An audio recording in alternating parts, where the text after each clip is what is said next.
Greetings and salutations. It's been a while, but I'm back.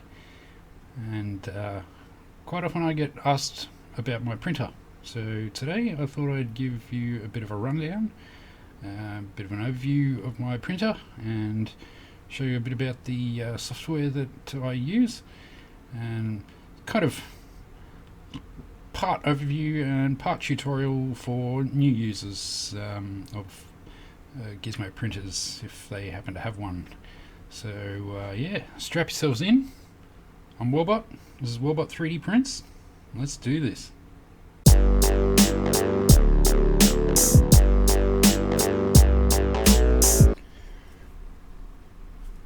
Right, so to give you a bit of a rundown about the printer itself, this is my Gizmo3D. This is what the front looks like. You can see there's two USB ports on the front and one HDMI and two power buttons. The top power button provides power to the machine itself, and the second power button is used if you have an auto resin mixer, which I'm not 100% sure if they have anymore. And over here, this little touch panel is for the temperature control for the heat pad, which sits inside the resin vat. And you can see this cable here running up into the vat, and that's what connects to the heat pad, which sits in the bottom of the vat. It's just like any normal kind of printer bed heat pad, and basically you set the temperature on there, and that'll maintain that temperature within the resin. Obviously not usually a good thing to keep your resin temperature too high.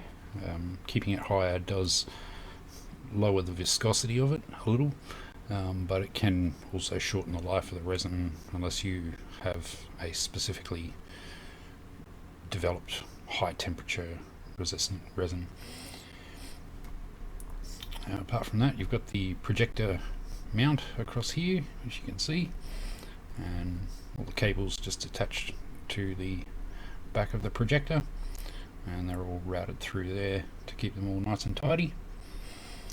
And as you can see on the side here, you've got these little bolts, and that's how you adjust the projector height. There's another one of these brackets on the other side, and each has two Allen screws in it, and you just loosen those and raise it or lower it to get your projection area set as desired.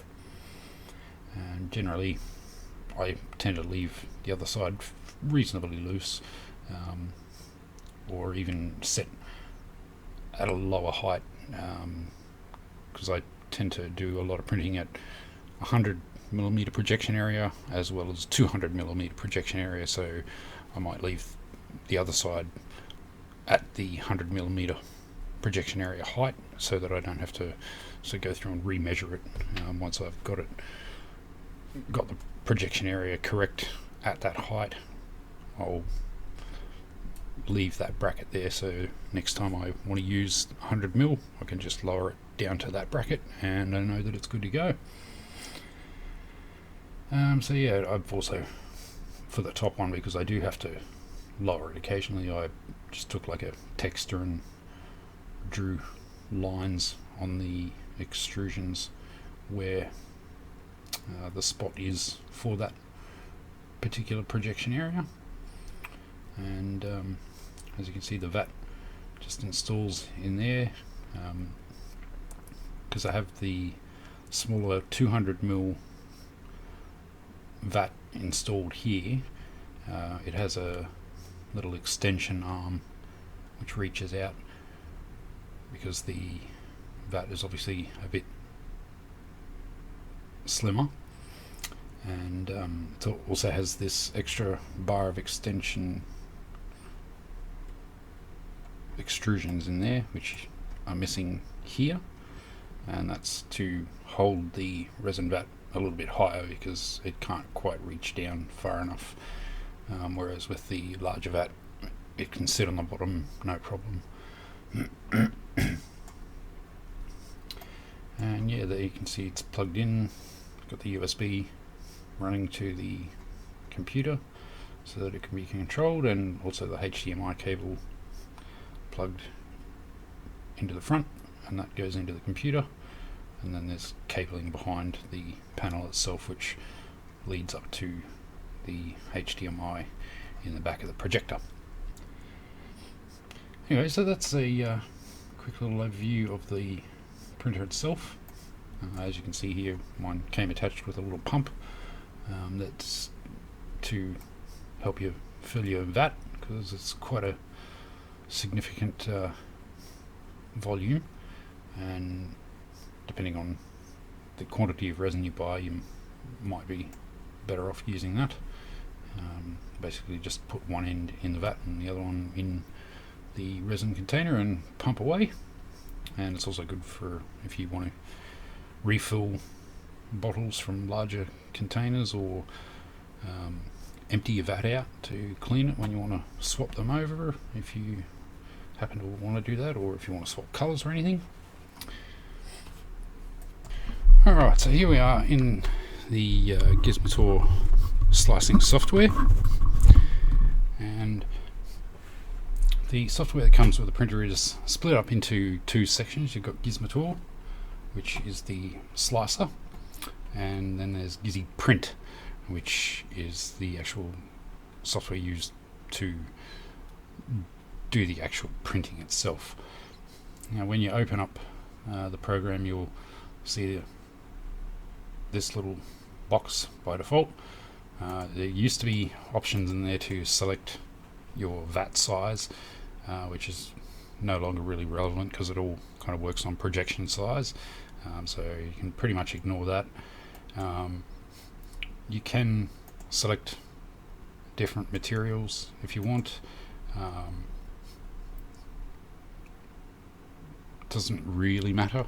I think you can configure different settings for different materials, but generally you'll do that in your profile anyway, so I just tend to ignore those and just click submit, and you're presented with a vat.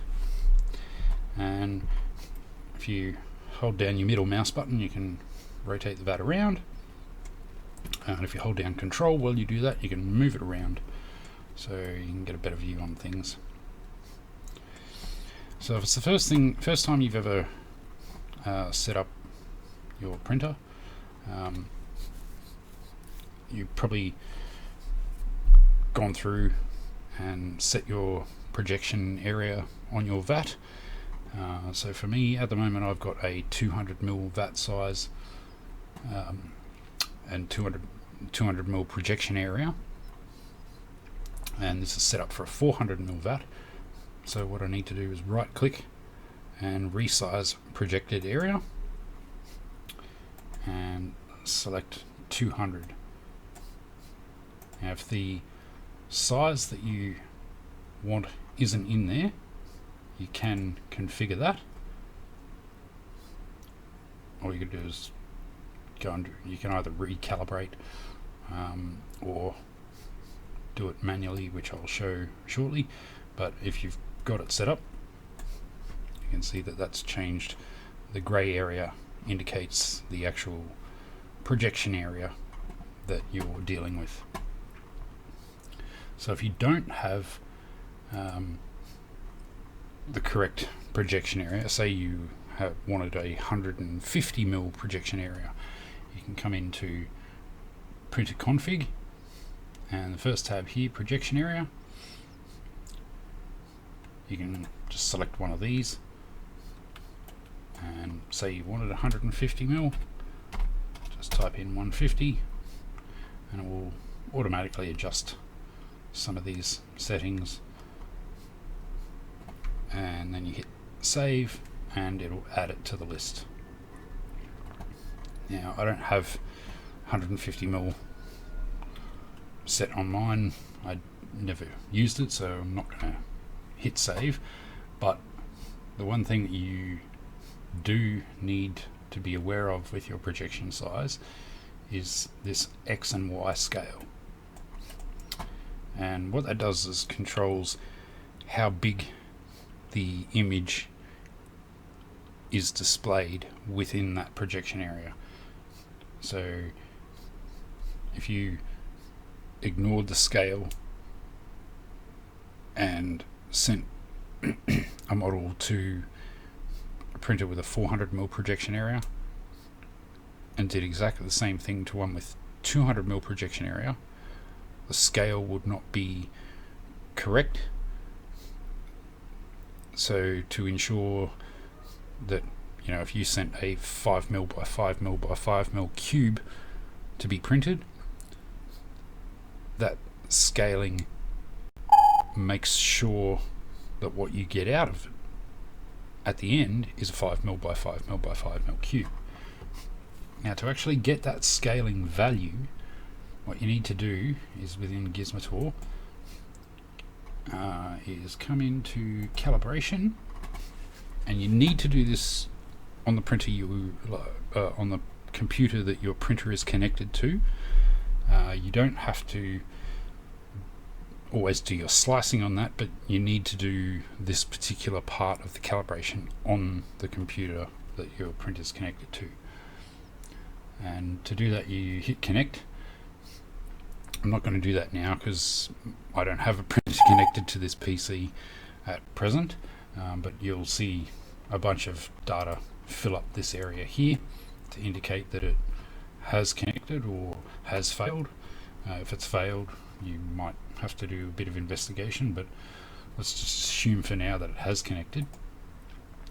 If you come over to the image calibration tab, you can see you've got calibration image, calibration time, and color. Now color, I don't know why there's a red and a white. The white, if you use it, it will cure your resin, so probably better to use red. That way it'll display a red image on your resin to allow you to do the calibration without actually curing the resin in the shape of the calibration image. And before you do this, you need to make sure that your resin vat is full. You want to fill it to the overflow line, and once you've done that, dip your build plate below the surface of the resin, because you want to actually calibrate it on the surface of the resin. And when you click display configuration, you'll see a little image like in the video that I'm displaying now, a little square with 4 circles around it.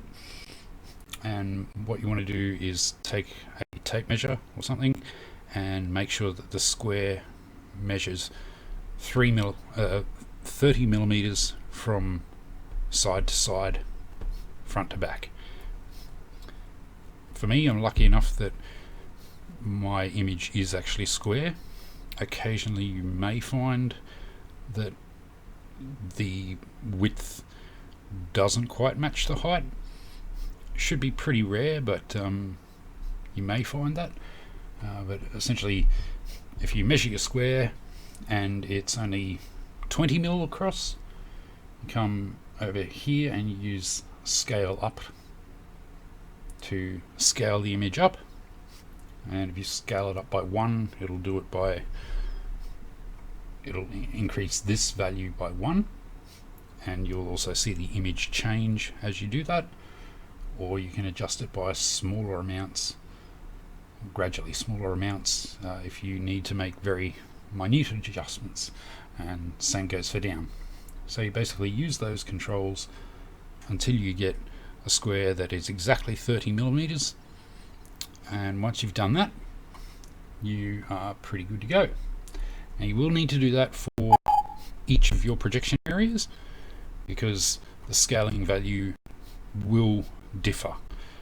For instance, when I use a 100mm projection area, when I had the previous version of this installed, my scaling value was 19, whereas my 200mm projection area, my scale value was 9.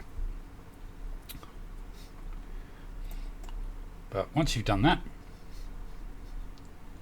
you take whatever that scale value was and you enter it into here.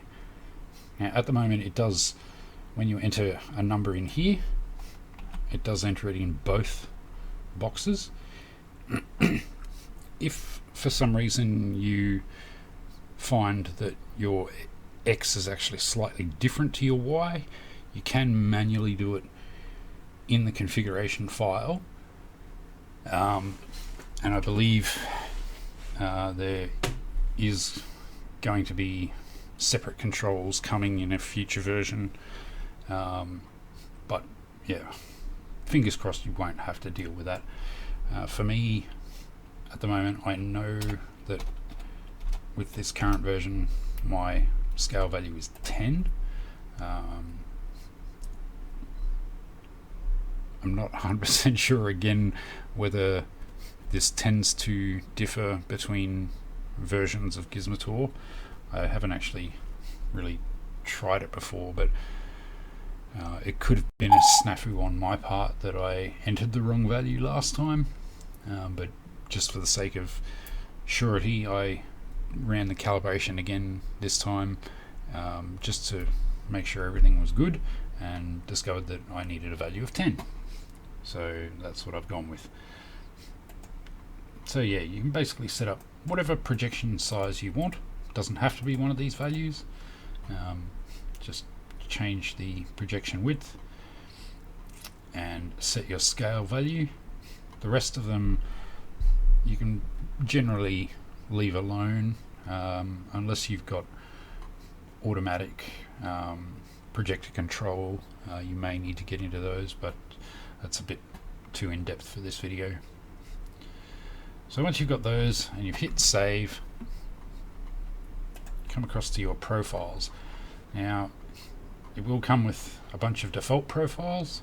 So as you can see, we've got 200mm with 100Z, 200mm with 50Z, 400mm, so forth and so on. Basically I just tend to select one of the default ones and rename it. I remove default so that I know it's not one of the default value ones, and it's always good to have those default value ones there just in case I want to make a reference to them. So let's just say I want to set up a 1 micron high profile. I want my dip depth as 2000.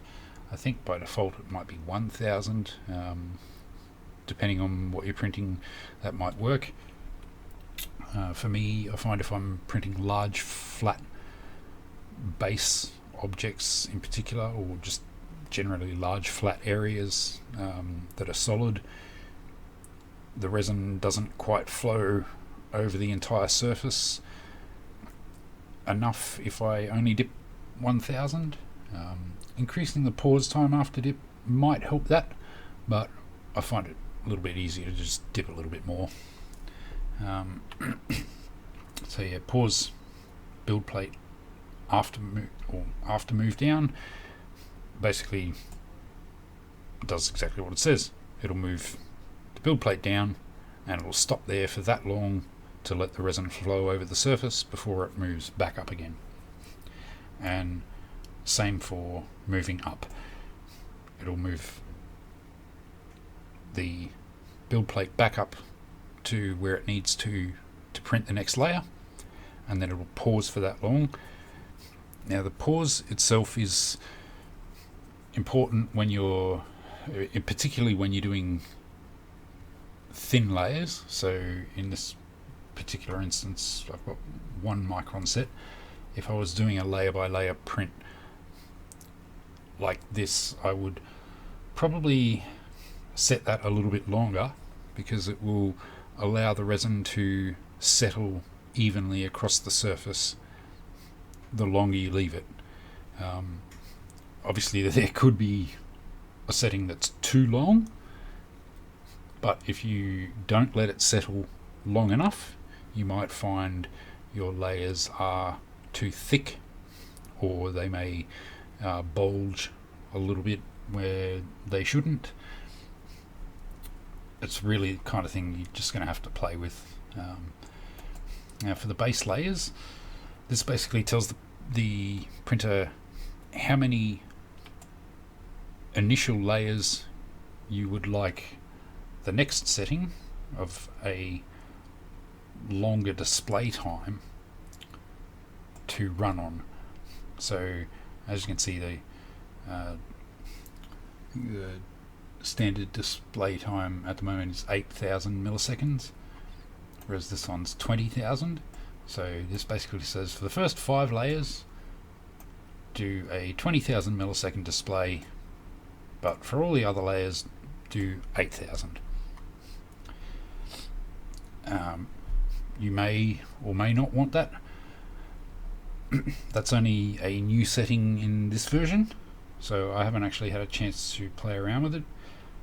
For me, depending on what I'm printing, longer display times on base layers may cause problems particularly if you're doing something with a large flat base. I've found curing it for too long can actually make it almost impossible to get off the build plate, but there may be occasions where you actually need it to be really secure. But having longer display times like that on the base layers can also have a side effect of leading to curing within the holes in the build plate.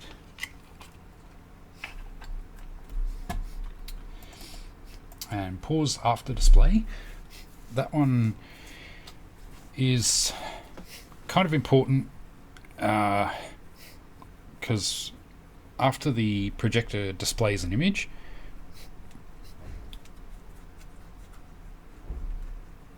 sometimes it can be a little bit out of sync with the build plate moving down.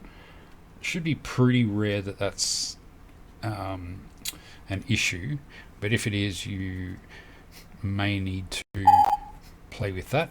But also, once the image has finished displaying, the resin does actually continue to cure for a little bit after the image has turned off. So if you don't pause at all, you might find that once it starts to dip below the surface to get more resin on it, that it may actually start to overcure around the edges of your model. So if you do find something like that happening, you may want to increase that pause time just to give it that little bit longer time to finish curing before putting more resin around it. For the fill line thickness and wall margin thickness, that's probably something I should go over in another video.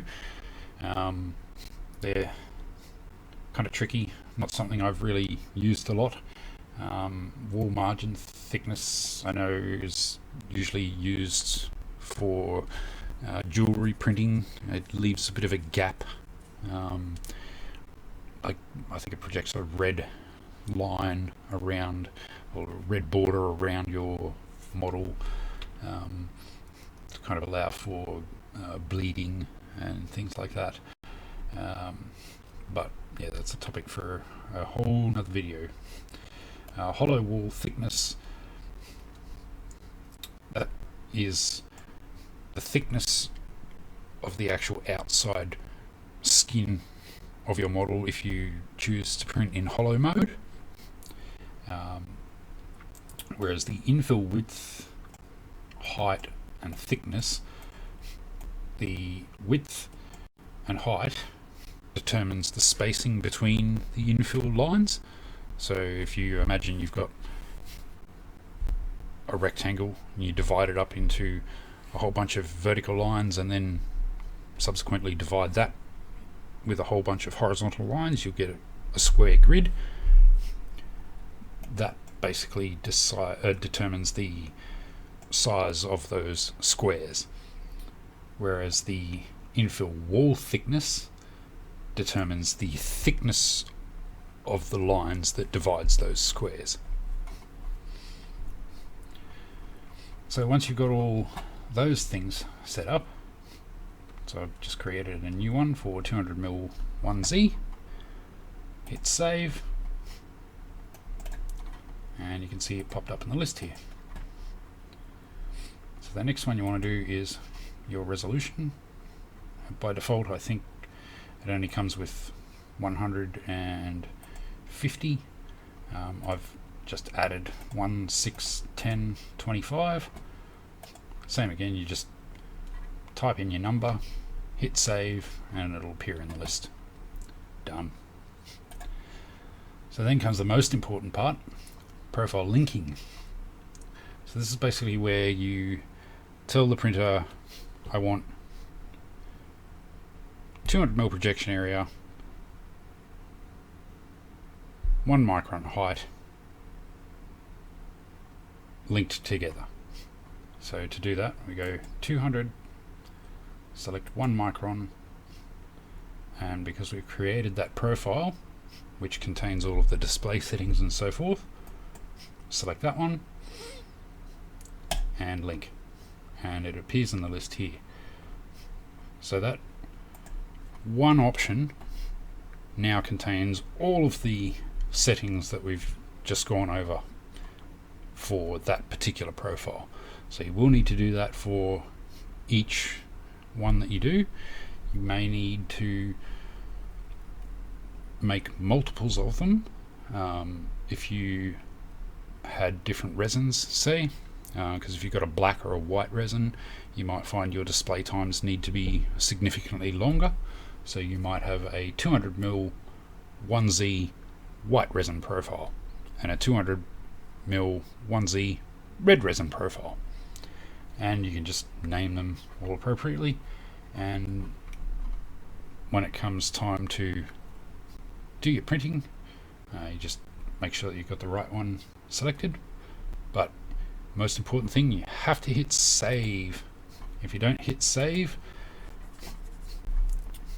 it'll throw up an error later on, which I will show you. The other things that we've got in here is the news section, which basically just loads the Gizmo website where you can check stuff like firmware updates. This section here is for network printing. So you can actually set the Gizmoprint software, and I believe Gizmotor as well now, to listen for remote commands. So like me, I've got my printer set up on a different computer on the network. I can leave the software running and just have it listen for commands from this computer and have it automatically start printing once I've done that. The configuration of that is again another subject for another video because it's fairly involved. Been over the calibration, projector control. If you've got the add-on that allows you to automatically turn your projector on and off, those controls will allow you to play with that. Build plate, wiper Z, projector Z, they're pretty self-explanatory. If you've got a wiper, these allow you to configure that. Same with the projector, that'll allow you to calibrate your projector height. Build plate, again, this one's very similar to the one in the printing software itself. It allows you to manually move the build plate up and down, which you tend to have to do just before you print to make sure that the build plate is at the right level before you start printing. And next one up the chain is tools, which is empty at the moment, and web repositories, basically a link to a section on the Gizmo website where they've got links to Thingiverse, GrabCAD, a few sites where you can just grab some 3D models to download and print, and the library screen. I don't tend to use this, but if you have certain models that you print all the time, you may find this section handy. If you want a guide on how to go through and set it up or anything, let me know in the comments. But for now, we'll just go with this one. And the other setting that we probably want to go through is click on the little cog and go to the slicer tab. You've got layer threads and fill line threads. Now these again are probably something you'll need to play with. It will depend on your CPU as to what the best settings are. The layer threads basically tells the slicer how many images or how many layer images it's going to work on simultaneously, and the fill line threads is how many CPU threads it's going to dedicate to creating the image for each fill line thread. So essentially you can kind of look at that as saying I'm processing 10 images at once, and each image is going to have 10 threads dedicated to creating the image. So essentially that's going to be 100 threads working at once. And it'll load it in and pop onto our surface here. As you can see, when I left clicked on that, it highlighted it blue, and there's actually two models there. Now I can actually add more models. A little warning saying it's not on the build platform. Do I want to move it there? I'll just say yes. So now you can see I've got two, well technically three models, but two separate STL files in here. And while it is entirely possible to do that, there is a downside in that those layer threads and fill line threads that I just discussed will essentially multiply by each STL you have in here. So currently I've got two STLs, so if I try to slice that now, it's going to have 20 layer threads and 20 fill line threads running at once, which can seriously kill your computer. So the better option, if you want to print, say I wanted to print 50 of these bees, it'd be better for me to take it into a program like Mesh Mixer, clone out the 50, line them up, and then use the combine function to make them into a single body, which is basically what I've done with this model here. They were originally two completely separate STLs, but I've combined them into a single body, which means Gizmo3D will see them as one model, therefore it'll slice them as though it were one model. Your output results will not change one little bit, it'll just make it a lot faster. but you do have to actually combine them into a body. While it is possible to take these two separate STL files, combine them into one STL file, if you have two separate bodies within that STL file and you load it into Gizmo3D, only one of them will show up.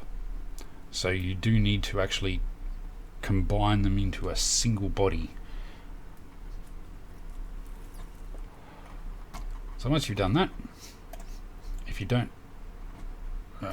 need to make any adjustments like scaling or anything like that, so if we select our model, highlight it in blue, right click, you can do precision, rotate, scale, so forth. These slider bars basically determine how fast the scaling will be applied, because you've only got a little up and down arrow. So if we just uniform scaling, you can see it adjusted it quite a large amount. But if I slide that down a bit, only adjusts a little bit, and that basically applies for each type of command. And there's also presets for your rotate, so if you want to just rotate around the Z-axis to turn it around, you can do that in 90-degree chunks. But for now, I know that the model is the size that I wanted it to print at, so I can either go slice all or slice selected. Slice selected will only print if your model is highlighted blue.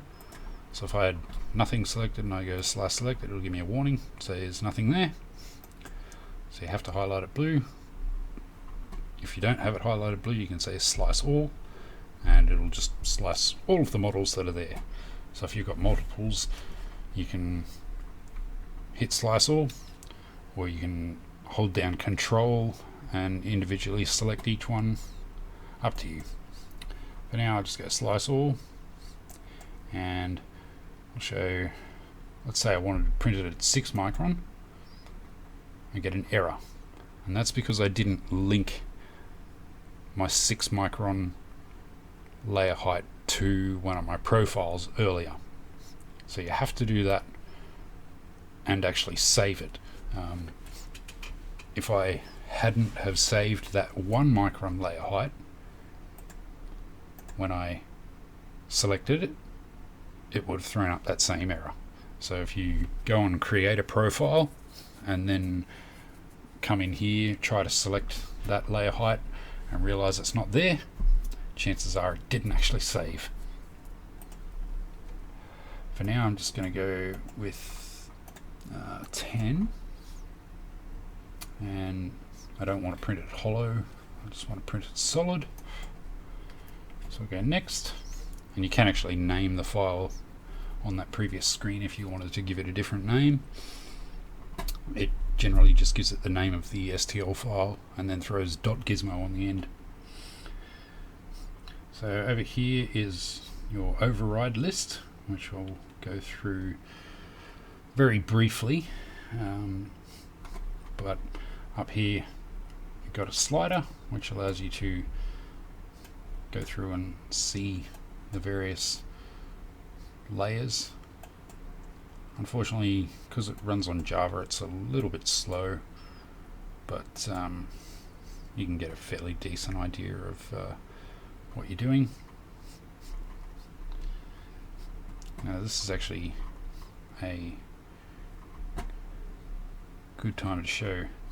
In my override list here, you can see I've got layer 0, continuous printing 0.75, and then at layer 1504 it changes to hollow layers. So if I go to 1504,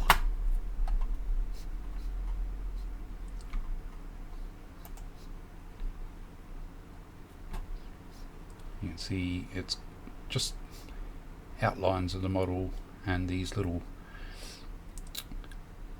honeycomb infill kind of bits within the model.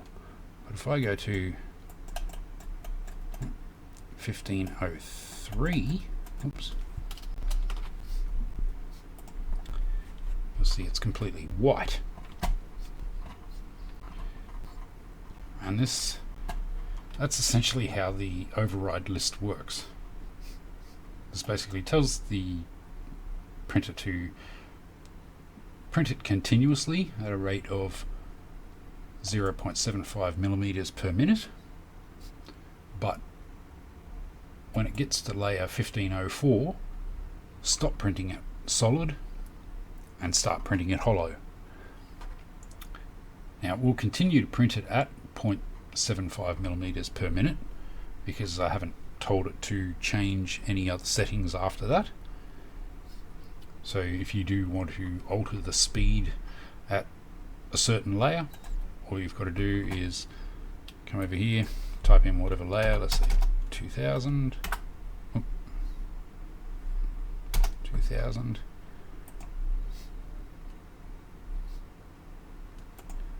and let's say we don't want it to print continuously anymore,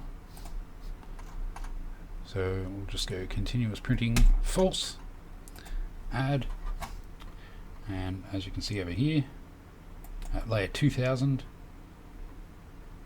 it'll basically stop printing continuously and it'll go back to layer dip, layer dip. So yeah, that allows you an immense amount of control over how your model is printed, because as you can see there's quite a vast list of overrides that you can send it. I'm not going to go through all of these in this video because there's quite a lot, and many of them are somewhat self-explanatory. Some of them are a little bit more vague, but generally most of the time you'll probably be using continuous printing,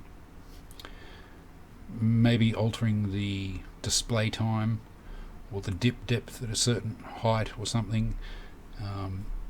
So if you knew that a particular point of your model was somewhat problematic and you wanted to make sure that the layers set a little more firmly, you might say, okay, at this layer start displaying for 10 seconds instead of 6 seconds, and do that for the next 20 layers, and then after that go back to doing 6 seconds again.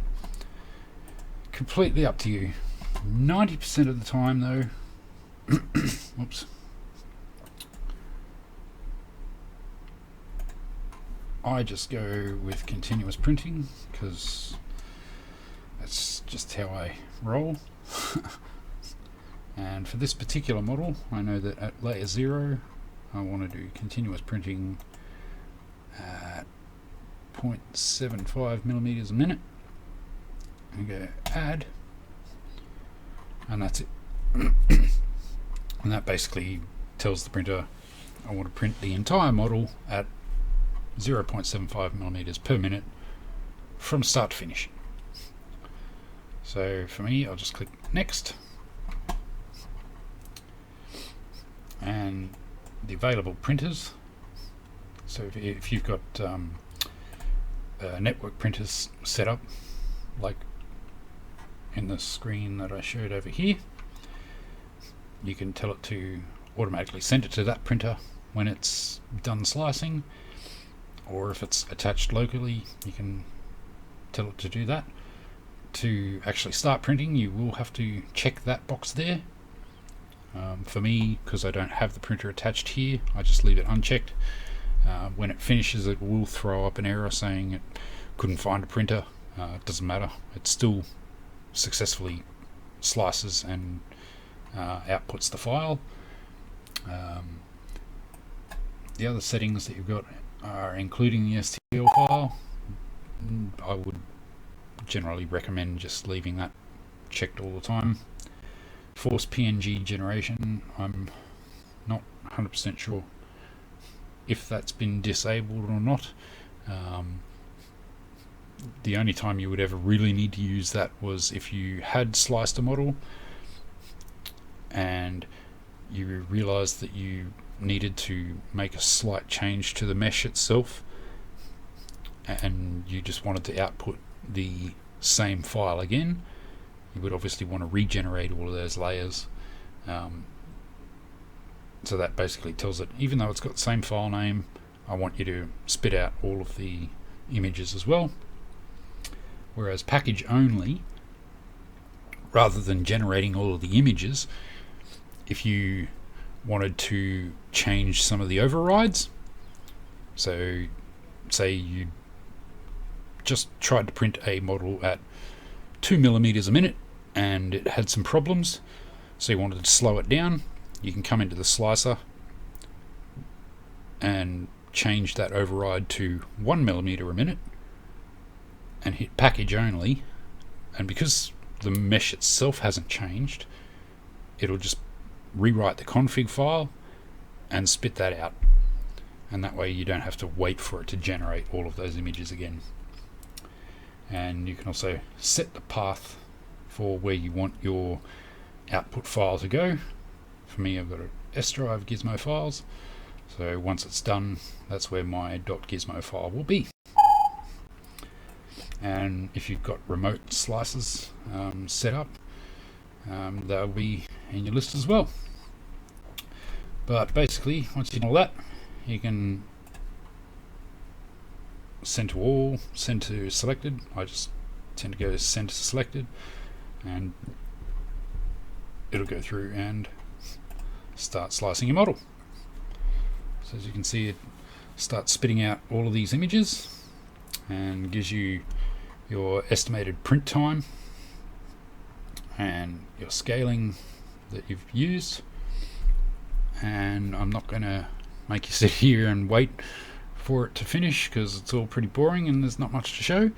So yeah, that'll do for now. Alright, well that should just about wrap it up for this video.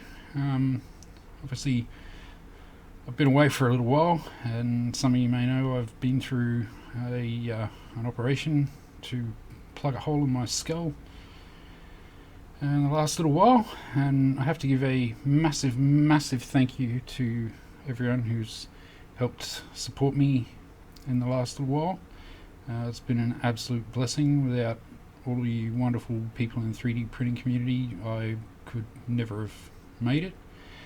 And anyone who would like to continue to support me, because I've still got a little bit of recovery time to go before I can go back to work, there's links below. I would very muchly appreciate any support people can give me. So massive thank you again to all you wonderful people, and hopefully I'll be back soon with some more. Till next time, catch ya.